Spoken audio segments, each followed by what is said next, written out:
honey, you go up there because I'd rather just sit in the chair and take pictures. Doesn't that sound like Michelle? We're so happy to be back. It's been a long time. And, we went through a pandemic. So many of you went through some great hardships. And look, you're here. You're here. I'm proud of you. And I was proud of what you did through the pandemic too. It was amazing how you adapted, changed. The Zoom calls, just everything. You broke ranks. It was amazing. Just amazing. But my message is going to be for those of you that sometimes struggle in this business.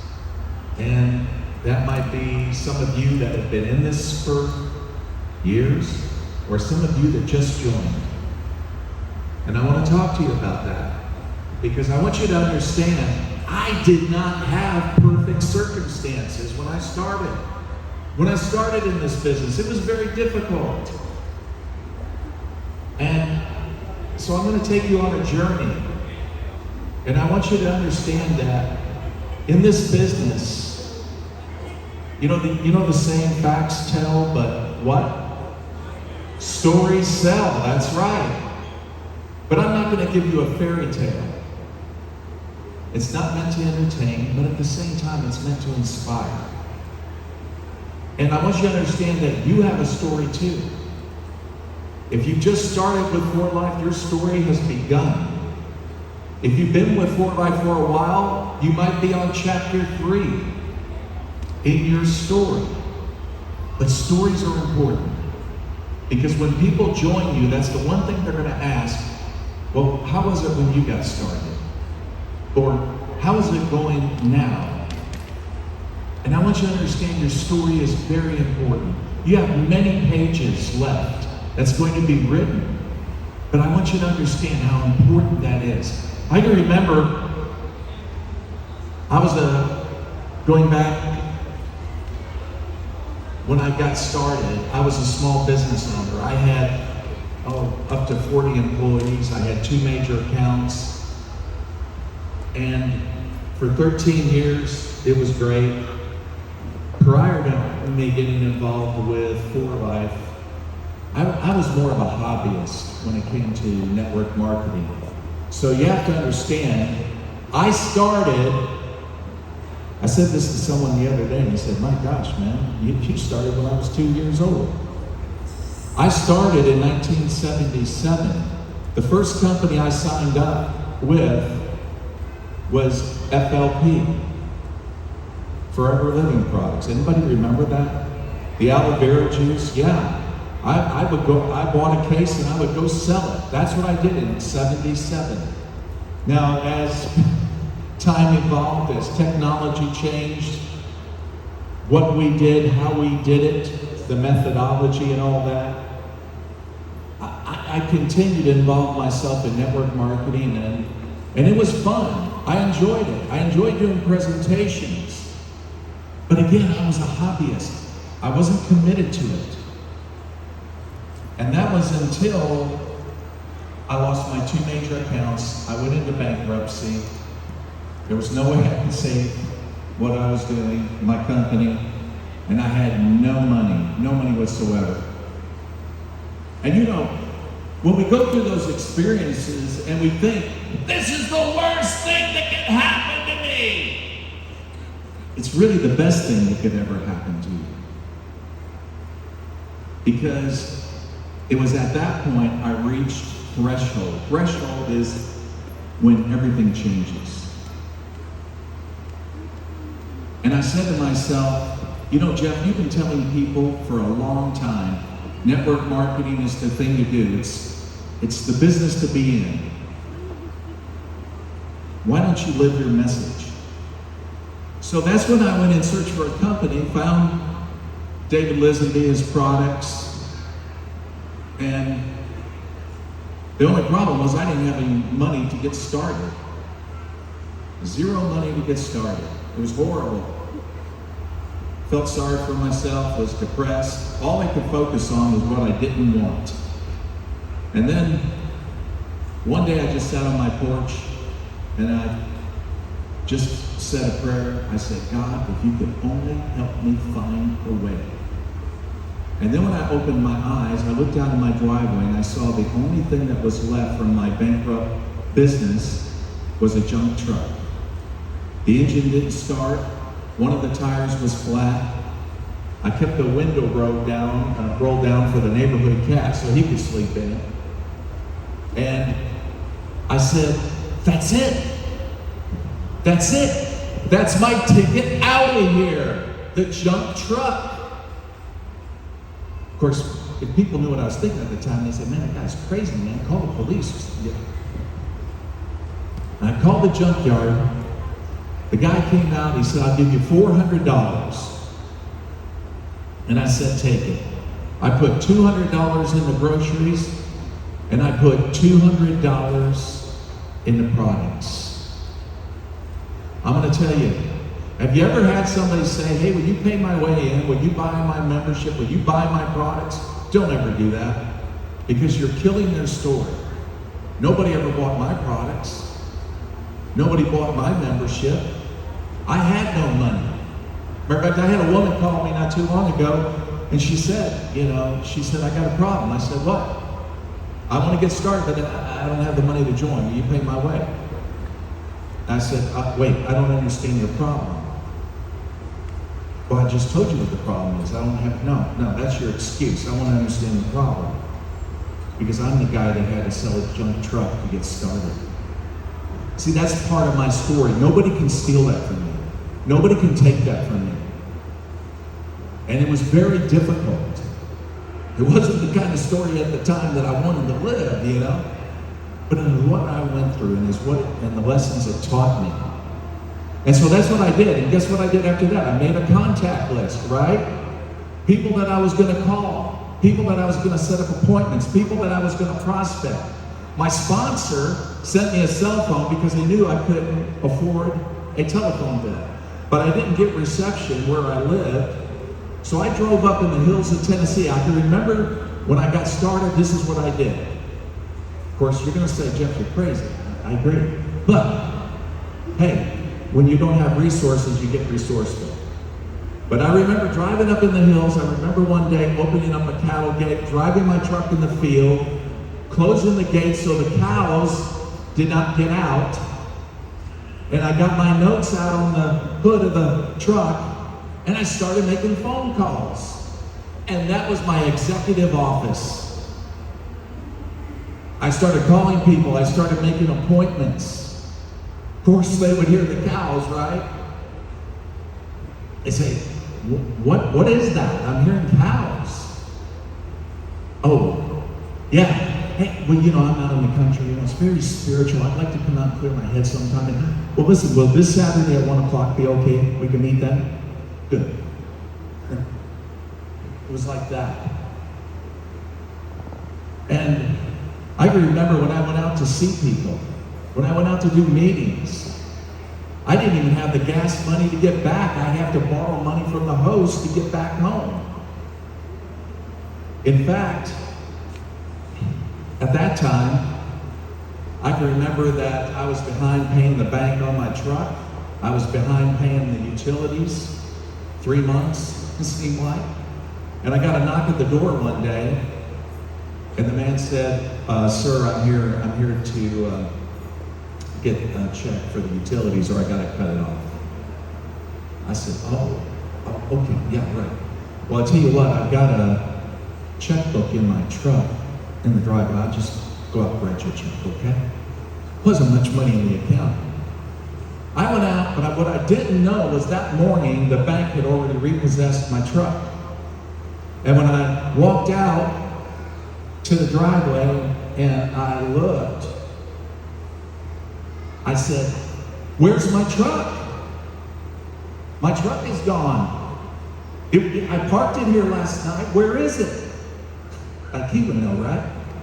And he said, sir, I think you're a man with problems. So he cuts off my utilities. Well, there was this old 80-year-old man. He would follow me wherever I went from company to company. I don't know why. and Wally Wagner was his name.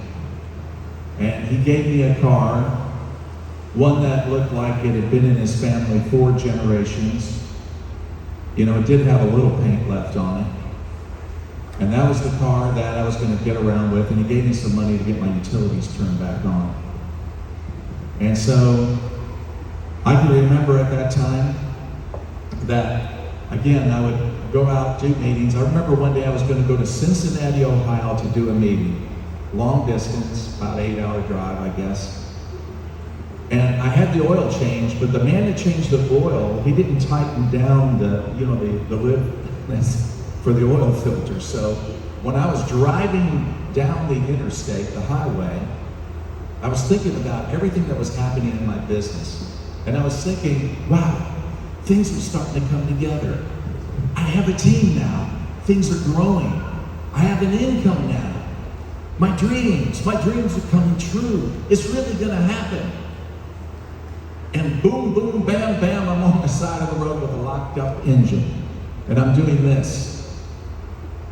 You know what that is in the Philippines? I don't know if they do that. Anyway, that's right, hitching a ride. And so, of course, a trucker picks me up, I get to the exit, I make a phone call, my dad comes and gets me, and I explained to him what happened. And his next words were, "Son, I think it's about time you get a job." It's the last thing I want to hear from my father. Well, he gave me a car. I did make it to Cincinnati. And when I came back home, when I came back home to my home office, I had a friend with me. And when I got home, I had 100 messages on my answering machine. 100 messages. That was from my creditors, people that I owed money to. And my friend said, "Wow, 100 messages. What will you do?" And I said, "I'll show you." And I walked over to the answering machine and I unplugged it and I plugged it back in. I said, "Wow, look at that. It went back to 0. That's what I did. You gotta develop a sense of humor when you're going through a crisis. If you don't, you're gonna find a bridge and jump. And that's what I was going through. At that very time, I started committing to personal development. There was this man, his name was Anthony Robbins, Tony Robbins, and he had these cassettes, it was based on his book, Personal Power. And every day I would listen to those cassettes. There was like 30 cassettes, one for each day, 30-day transformation. You can get that on YouTube, by the way. Personal Power Day 1. You can get it for free. I had to pay $178 for it back then. You can get it for free. But I'm going to tell you, that was the turning point in my life. Because Tony started working on my own psychology.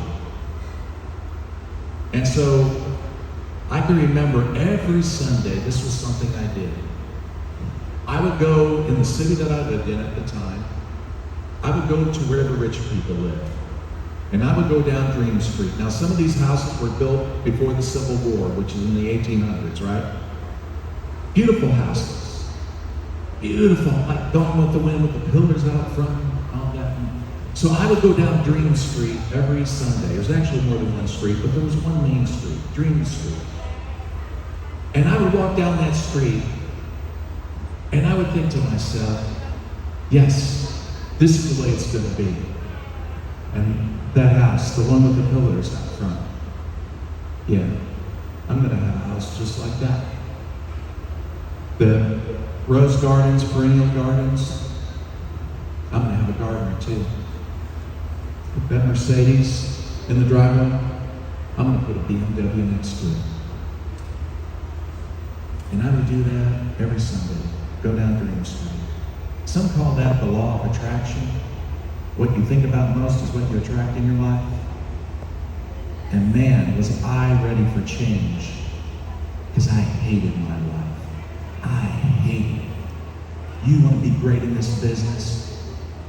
Don't settle for your circumstances. Don't surrender to your circumstances. I didn't want to surrender.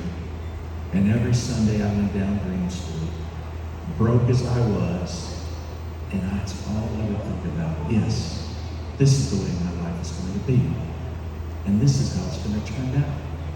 In other words, I already accepted it as a reality. It was like saying, Jeff, don't worry about it anymore. Don't be concerned about it anymore. It's a done deal. It's a done deal. You could call that faith. Faith in action, right? But I had strong faith. And so, guess what? In 18 months, I was going into that house of my dreams. Everything had changed. In 18 months, from bankruptcy, broke, being negative, horrible circumstances, having to sell a junk truck to get started. It took me 18 months. And yes, the house I went into was built in 1860. It had the pillars. It was a Greek revival.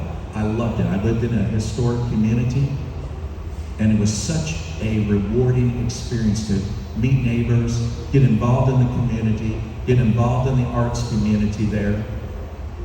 It was an incredible experience.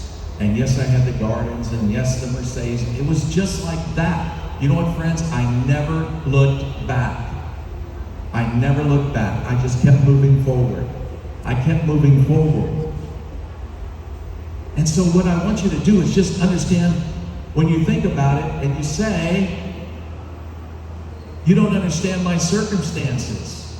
Well, look at my circumstances. They were horrible. I didn't have any money. I had no resources. I had to sell a junk truck to get started in this. That's what I had to do. Nobody paid my way in. Nobody was going to build it for me. If it was going to happen, I had to make it happen. And so what I want to say to you is that your life can change once you change. For things to get better, what did Jim Rohn say? You got to get better. That's right, and I had to get better. And you too, like I said, you can go to YouTube and type in Tony Robbins, Personal Power, Day 1. Let me see if you can make it. Let's see if you can make it to day 30, okay? Most incredible experience that you'll get, and it totally changed my life and the way I thought about things. As a matter of fact, right before the pandemic, I had a chance to meet Tony in person and share this story. A guy that's a multi-billionaire. And I had a chance to, got a hug, I talked to him, I said, Tony, you have no idea how you changed my life back then.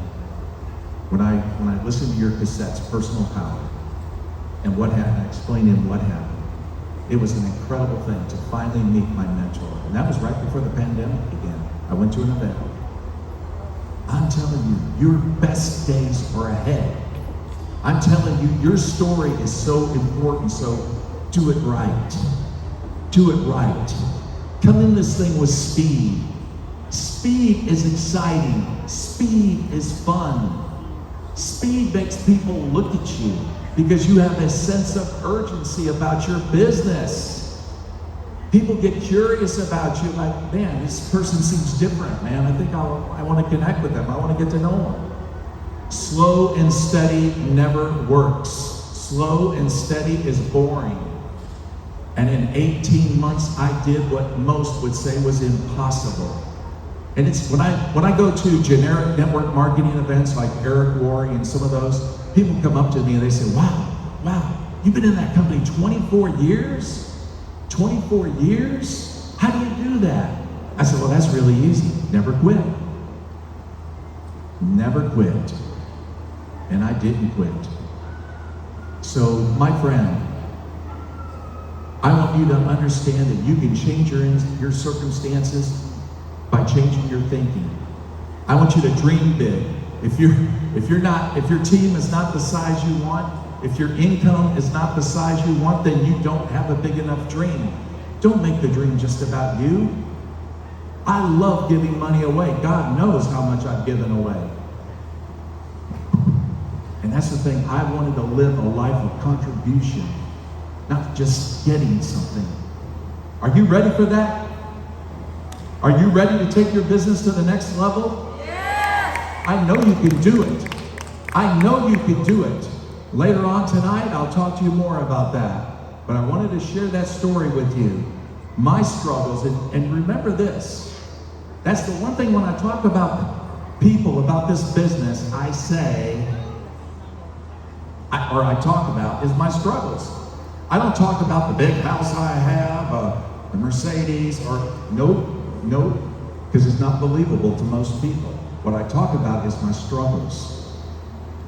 And I show people, if you're willing to put up with this struggle, this is what you can get.